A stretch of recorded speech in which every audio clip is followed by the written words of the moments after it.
Alright, what's going on today, YouTube? Welcome back to your favorite cyclist YouTube channel.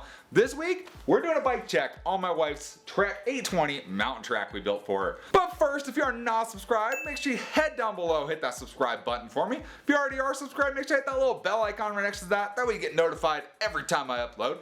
That way you don't miss any of this awesome cycling content we got on this channel.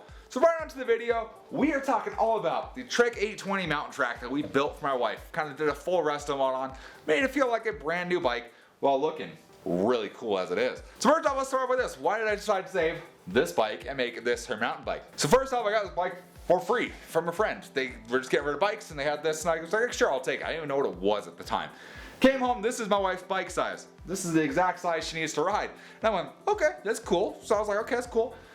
It's a Trek. I ride Trek mountain bikes. That's why I love to ride. They ride really good. They feel really good to me. And so I saw Trek and I was like, that'd be really cool. It's a good brand bike to get my wife.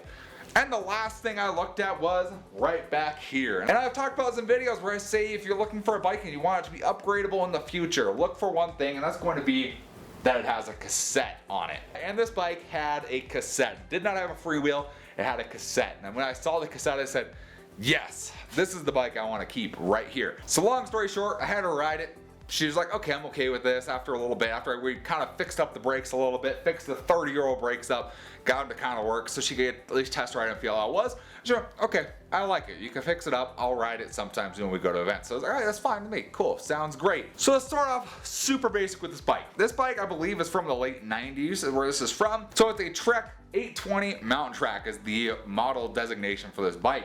So this bike, it is a steel frame. Pretty cool. You want a nice steel frame with a steel fork. Nice vibration dampening. Kind of hard to go wrong with that. Steel is also repairable. Not bad. Not bad at all for this bike. This bike is not in bad shape. This bike is not in bad shape. It's got a fair share of little scrapes and scratches from, being stored around or, maybe being ridden at some point in its life a long time ago. But it was in very, very good shape. So with that steel frame, it goes back to the classic. It's got basic 26-inch wheels on there.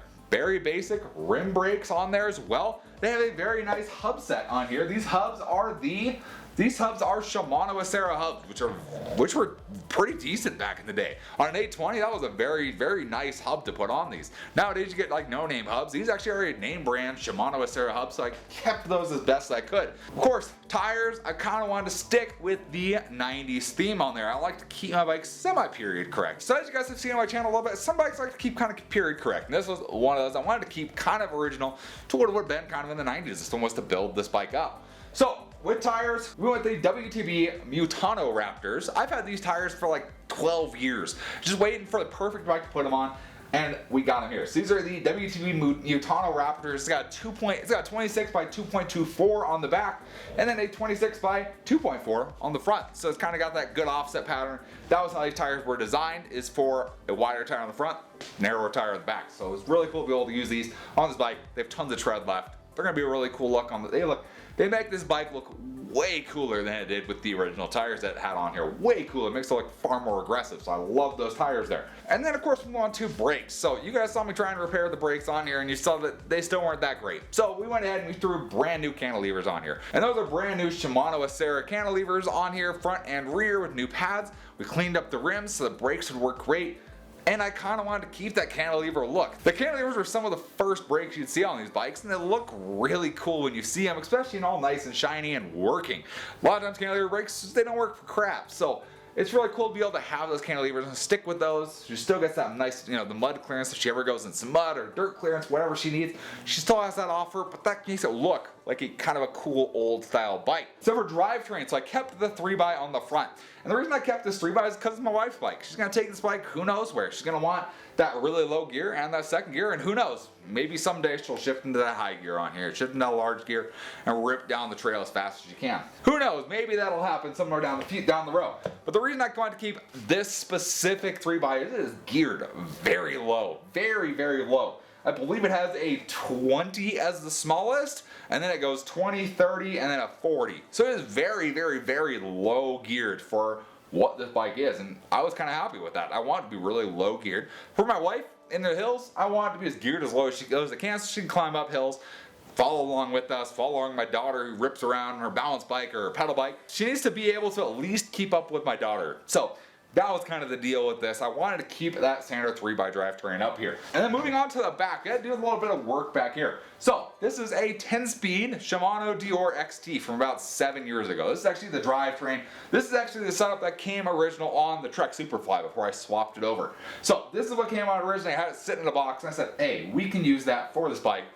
Make it look really cool. So we stuck that on here. With that, we did have to change the free hub body. Super simple top process. Sadly, you guys will never see a video on that because it did not go as planned at all, and it just turned into a nightmare. But I figured it out, got it all set. So sadly, no video on that, but I had swapped that over, so we can run this beautiful 10-speed setup on here. So she potentially has 30 different gear combinations she can be in. It's kind of nice and simple for someone who's entry level into mountain biking. Works really good, gives them a wide range, lets them mess around with gear ratios, find something that works for them. We got a nice little side loader cage here for the woman's frame here. It's really hard to get like a regular water bottle in here, so we did a side loader so she could fit that in nice and good. Pedals on here, we're running the good old Puroma, the cheapest pedals you could buy. I'm running these on here. These are the same pedals she runs on her Ariel, so I kind of wanted to keep it similar feeling to her Ariel, but be in a mountain bike form. So kind of kept the Puroma pedals. Those are going to stay here. She likes them. We're going to leave them here. She's going to be happy with those. Let's move on up to the front of the bike. So front of the bike now. So I did keep hers with the good old threaded headset in there, the 1-inch. I went through and re-greased everything, cleaned it all up, got that working nice and smooth again right there, so it works good. We kind of kept a little bit of a riser bar that it had on here, which is kind of again your old school style. It's a very narrow handlebar, but with being kind of smaller, that's okay. She doesn't have wide shoulders like a lot of us do, and something like this is going to be more comfortable for her. So we kept the same bars that were on here. And yes, she loves running reflectors, so I let her run reflectors. It's what she wants to do. She wants to be a little more safe. So we have a good old reflector up there in case you're curious. We kept the original brake levers up here, so we have just the kind of good old chrome brake levers here. Makes it look kind of cool, makes it look kind of 90s, I guess you could call it. We got those, and of course we have the Shimano Dior shifters up here as well. And those are trigger shifters. This bike came with grip shifters. My wife did not like grip shifters. So my wife has always ridden a trigger shifter, so when this bike came with grip shifters, she didn't like them. She didn't want to deal with it. She was just like, can I get trigger shifters on there? And so that's where kind of the whole drivetrain swap came from, was putting trigger shifters. And I had these, again, from the Superfly originally, so I went, yeah, we can do that. We'll throw a 10-speed on there. So she has trigger shifters up here, which makes her feel more comfortable, makes her able to change gears a lot better. Other than that, this bike is very similar to what you would have found in the 90s. The only really difference on this is going to be the drivetrain has just been changed to a 3x10, which works great for her. But other than that, this bike, definitely something you'd find in the 90s. Definitely similar upgrades to what you would find then. So that's the bike check on my wife's Trek 820 mountain bike here. Basic bike we built up for her so she can get out on basic trails, a little bit of gravel roads, basic dirt. This bike is not made for a bunch of stuff. Essentially you can call it a gravel bike if you want to call it that. But it's a mountain bike. It's her mountain bike. It's a fun build. It's a fun thing. You'll see it in the background because this bike hangs inside now, and I think she's really going to enjoy it. She rode it around when we were lost and found. She liked it then. I think she's really going to enjoy this for this riding season.